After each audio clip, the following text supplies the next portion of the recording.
விஜயை இழுக்க எடப்பாடி பழனிசாமி போட்டுள்ள ஸ்கெட்ச். அதிமுகவில் தமிழக வெற்றி கழகத்தை இணைக்கணும்னு தீவிரமா காய் நகர்த்துறாரு அந்த கட்சியோட பொதுச் செயலாளர் எடப்பாடி பழனிசாமி. ஆனா தவகவை பொறுத்த வரைக்கும் விஜய் தான் முதல்வர் வேட்பாளர்னு தீர்மானம் நிறைவேற்றப்பட்டிருக்கு.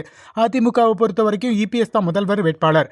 இதனால யார் தலைமைக்கு கீழ் யார் வர்றதுன்ற டாக் போயிட்டு இருக்கான். அந்த வகையில விஜயோட தமிழக வெற்றி கழகத்துக்கு 70 சீட்கள் தயாராக இருக்கிறதா அவருக்கு தூதுவிட்டு ஸ்கெட்ச் போடுறாராம் எடப்பாடி பழனிசாமி.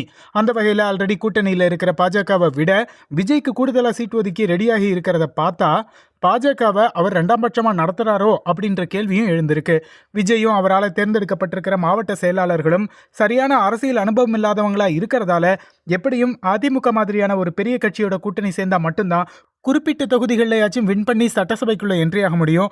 அந்த அனுபவத்தை வச்சு 2031 ஆண்டு தேர்தலில் தனித்து போட்டியிட்டா விஜய் தான் சிஎம், இதை யாரும் தடுக்க முடியாதுன்னு கருத்துக்களை பதிவிடுறாங்க அரசியல் விமர்சகர்கள்.